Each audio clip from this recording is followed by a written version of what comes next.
Salut. Bonsoir. Comme tous les soirs, c'est moi, Monsieur Stolple, pour vous présenter le journal Alsace avec des nouvelles du Haut-Rhin, des nouvelles du Bas-Rhin et des nouvelles aussi du Bas du Dos, tant qu'on y est.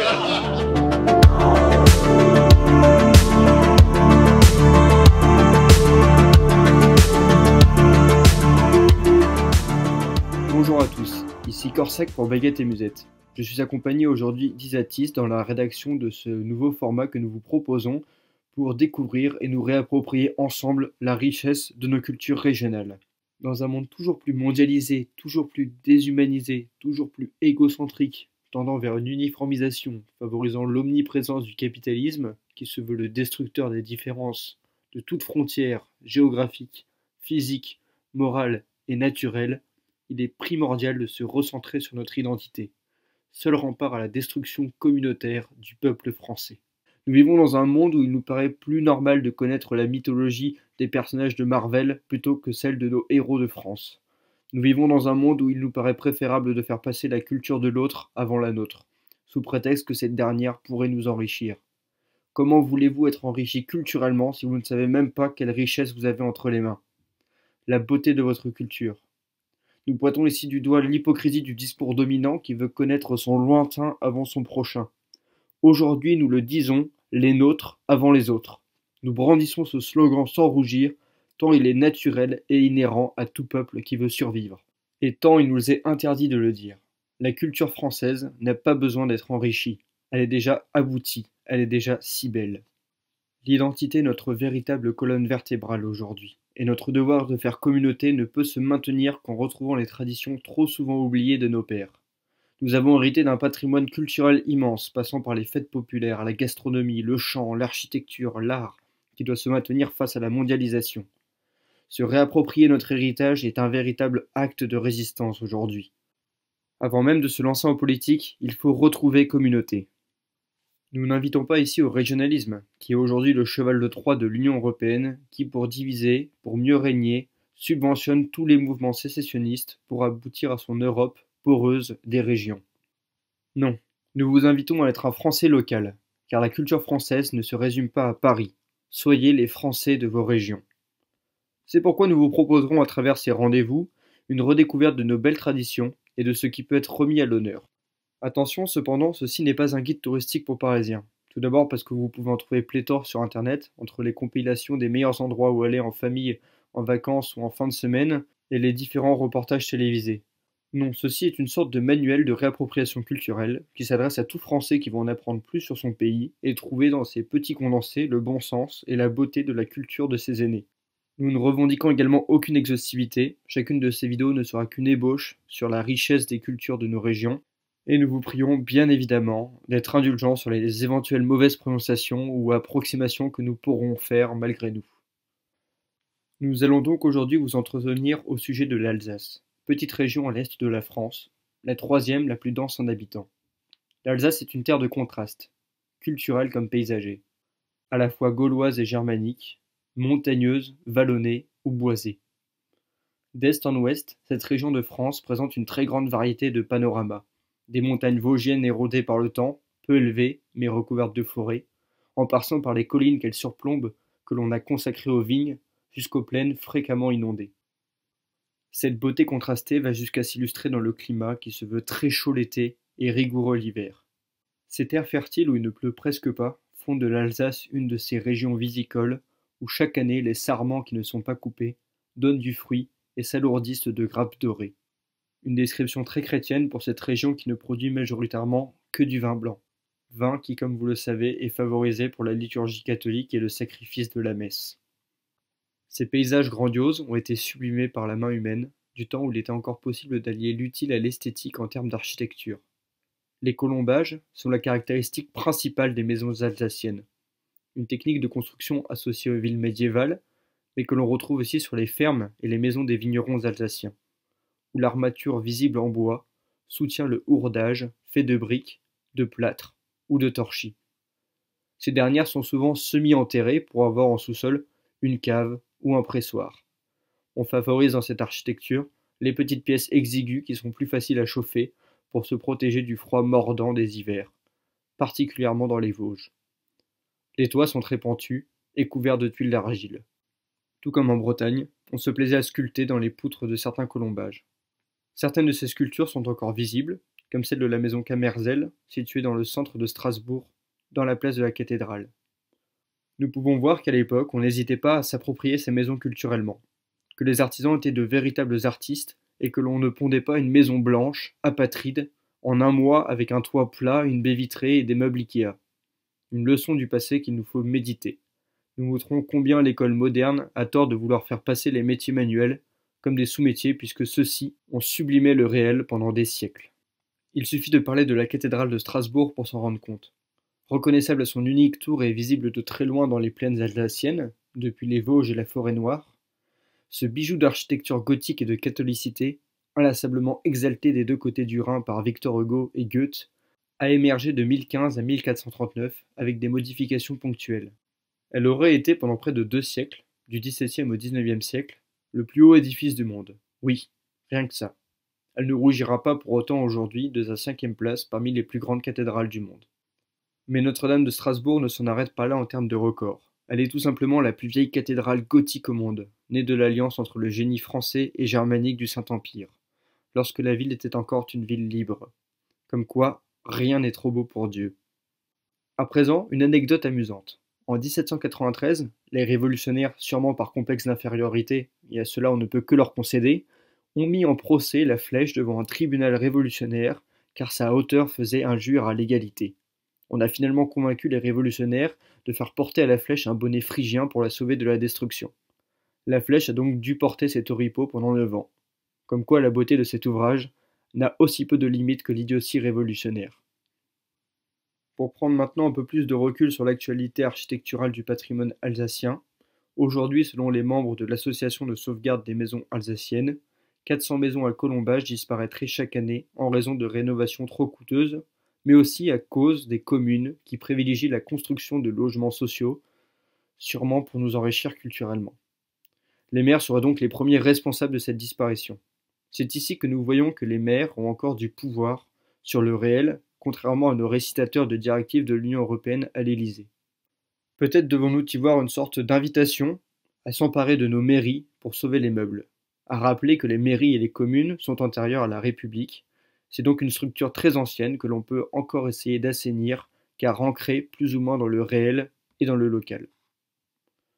À présent, parlons un peu plus de gastronomie, un thème qui nous est cher à nous autres Gaulois. L'Alsace détient un véritable patrimoine gastronomique et tient ses origines d'une influence germanique et d'Europe centrale. Comment ne pas citer ce proverbe alsacien pour ne pas décrire la gastronomie de cette région? En Allemagne, c'est beaucoup, mais ce n'est pas bon. En France, c'est bon, mais ce n'est pas beaucoup. En Alsace, c'est bon et c'est beaucoup. Les spécialités y sont donc nombreuses. La carpe des étangs, le houblon, le chou dont les champs s'étendent au sud de Strasbourg, le Baukofe, qui tire son nom de l'allemand Backerfeuren, four à pain, plat traditionnel emblématique à base de pommes de terre, de légumes et d'assortiments de viande d'agneau, de bœuf et de porc marinés, puis mijoté à l'étouffée sur plus de 24 heures dans une terrine, et bien sûr accompagné d'une sauce au vin blanc du vignoble d'Alsace. D'ailleurs, nous allons de ce pas vous proposer un repas complet composé de plats traditionnels alsaciens. En entrée, vous pourrez déguster des asperges d'Alsace. Introduites dans la région de Hoert, dans le Bas-Rhin en 1873 par le pasteur Louis-Gustave Heller, ces dernières sont découvertes en Algérie française. À son retour en Alsace, comparant le climat de sa région au sud de l'Algérie, il propose donc à ses paroissiens de se mettre à cultiver l'asperge, ce qui fait de Hoert aujourd'hui la capitale de l'asperge. L'asperge d'Alsace se caractérise par la blancheur de son turion, le turion n'étant qu'autre que la jeune pousse de l'asperge. L'asperge d'Alsace est encore aujourd'hui cultivée par plus de 225 producteurs, à hauteur de 2200 tonnes par saison. Elle est répartie aux 2 tiers sur le Bas-Rhin et à 1 tiers pour le Haut-Rhin. En plat principal, nous vous proposons de déguster une spécialité de Sundgau au sud de l'Alsace, qui n'est d'autre qu'une Fleischnacka. À l'origine, les Fleischnacka se préparaient avec les restes du pot-au-feu du dimanche et se mangeaient le lundi soir. Une farce était alors réalisée, puis étalée sur de la pâte à nouilles, pour qu'enfin le tout soit roulé sous forme d'escargot, d'où son nom, Fleischnacka, qui en alsacien signifie escargot de viande. Nous ne nous étalons pas aujourd'hui sur le sujet, mais il existe bien évidemment une langue alsacienne. Vous pourrez finir votre repas par un Kuhgloff, qui selon la légende aurait été importé par les rois mages lors de leur passage en Alsace. La légende viendrait de la ville de Ribeauvillé et prétend que cette pâtisserie fut confectionnée pour la première fois par les rois mages pour remercier un pâtissier local du nom de Kugel de son hospitalité. La forme de cette brioche évoquerait donc la forme des turbans des rois mages. Marie-Antoinette a ensuite mis à la mode ce plat populaire en Autriche à la cour de France. Cependant, peu d'écrits en font mention avant le XIXe siècle. Il est tout de même certain qu'au XVIIIe siècle, les Alsaciens préparaient déjà des Kugelhof, car les moules les plus anciens retrouvés datent de cette époque. Le vin est la partie intellectuelle du repas selon Alexandre Dumas. Pour intellectualiser votre repas, vous pouvez donc l'accompagner d'un vin tirant son nom du cépage qui le compose, comme le veut la tradition alsacienne. Les vins d'Alsace proviennent de 7 cépages, le Sylvaner, le Riesling, le Muscat d'Alsace, le Gewürztraminer et les 3 Pinots, blanc, gris et noir. Vous avez certes bien mangé après ce délicieux repas, mais peut-on passer à côté de la bière alsacienne lorsqu'on évoque la gastronomie de cette région? Bien sûr que non. En 1260 est fondée la première brasserie alsacienne, suivie 8 ans plus tard par la première corporation des brasseurs d'Alsace, tribu des tonneliers à Strasbourg. Au XIXe siècle, les brasseries passent au stade industriel et la ligne de train entre Strasbourg et Paris permet d'inonder la capitale de ce breuvage en 1852. 3 trains ne transportant que de la bière sont acheminés gare de l'Est chaque semaine en 1866, triplant donc la consommation de bière des Parisiens. Aujourd'hui, en termes de volume, l'Alsace produit 56% de la production française de bière. Mais nous vous invitons bien sûr à vous diriger plutôt vers les petits producteurs locaux qui font de la bière maison, comme on dit, de la bière artisanale, ou craft beer pour les plus anglicisés d'entre nous, plutôt que de vous tourner vers les grosses entreprises qui ont encore des noms alsaciens mais qui ne produisent plus grand chose qui a à voir avec la bière, avec des productions notamment faites à base de sirop de maïs. Maintenant que nous avons vu avec quoi égayer notre panse et notre humeur en Alsace, nous allons à présent parler des fêtes populaires et autres danses. Dans la société rurale alsacienne, les grands travaux agricoles tels que la moisson ou le battage du blé se terminaient toujours par de grands rassemblements populaires. Les rondes étaient alors de rigueur. Les danseurs marquaient le rythme en tapant de leurs mains avec des pieds tout en chantant en alsacien. Avec l'arrivée des musiciens au XIVe siècle, la ronde médiévale se transforme en branle, une danse plus complexe qui mêle déplacements latéraux en cercle et figures. Bien que d'origine paysanne, ces danses s'invitent dans la noblesse française dès le XVIIe siècle. Petit à petit, le répertoire de danse se complète par les danses traditionnelles régionales, telles que la mazurka, la Rosenwalzer ou la Rheinländer. La musique, quant à elle, se rapproche de la musique allemande, autrichienne, suisse et tchèque. Les costumes traditionnels alsaciens n'ont cessé d'évoluer au fil du temps. En effet, au cours de l'époque médiévale, les Alsaciens portaient d'amples costumes multicolores. La Renaissance voit arriver des costumes un peu plus chastes, et au XIXe siècle apparaît le nœud noir, donnant un dernier éclat aux costumes traditionnels alsaciens. Puis 2 types de costumes apparaissent, l'un protestant, l'autre catholique. Les catholiques arborent le rouge, pour concurrencer le vert porté par les protestants. Petite anecdote, le nombre de boutons sur les vestons des Alsaciens pouvait aller jusqu'à 30 et indiquer ainsi son niveau de richesse. Le couvre-chef, quant à lui, est matérialisé par un simple chapeau noir pour les hommes et un nœud pouvant atteindre 1 mètre d'envergure dans certains cas pour les Alsaciennes. Ces costumes étaient portés la plupart du temps lors de fêtes traditionnelles ou pour la messe du dimanche. Penchons-nous à présent sur les fêtes traditionnelles les plus connues encore célébrées aujourd'hui en Alsace. Il y a par exemple la fête des vins et des vendanges. Il s'agit d'une manifestation qui se tient chaque année pendant 10 jours autour du 15 août. C'est une véritable vitrine des vins d'Alsace qui accueille plus de 200 000 participants chaque année. Elle existe depuis bientôt 100 ans. C'est une fête où se mêlent aujourd'hui artisans, chanteurs traditionnels, viticulteurs, vignerons, tonneliers, qui démontrent tous l'importance de la culture alsacienne. Une autre fête importante, la Stresselhochzeit, ou mariage au bouquet à Siebax, qui se déroule sur 3 jours et qui offre l'occasion de revivre un mariage paysan tel qu'il était célébré il y a quelques décennies. Traditions, défilés, musique alsacienne entourent les 2 amoureux qui, impatients de se marier, se présentent devant le maire pour remettre au goût du jour une promesse, celle de chérir la culture et les traditions de nos pères. Tout cela dans un cadre magnifique que nous confère la ville de Siebax avec ses maisons en colombage, ses toits bruns de tuiles et son église atypique.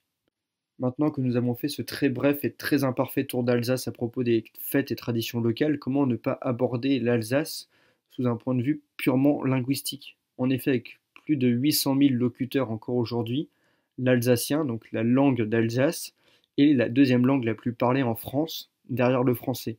C'est donc un phénomène très important, c'est une langue qui a tenu dans le temps long. Beaucoup disent que c'est un dialecte parce que originellement elle n'était pas codifiée dans sa graphie et dans sa conjugaison. Mais voilà, c'est une langue régionale qui vraiment est encore parlée de nos jours et qui tient des racines communes très anciennes avec d'autres dialectes germaniques qui remonteraient au 5e voire au 4e siècle. Ce qui correspond finalement aux invasions franques et alémanes qui sont arrivées par cette partie de la France et qui ont donc marqué sur le temps long cette culture. Donc si nous voulons voir ce que pouvait être la langue au Moyen Âge, finalement les racines de la France, écoutons donc de l'alsacien et rendons-nous compte que cette langue est directement héritée des dialectes francs qu'on pouvait parler à l'époque.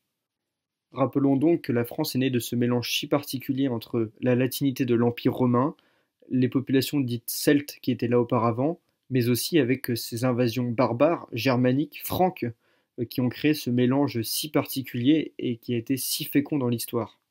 Donc un grand bravo à tous les locuteurs de l'alsacien aujourd'hui.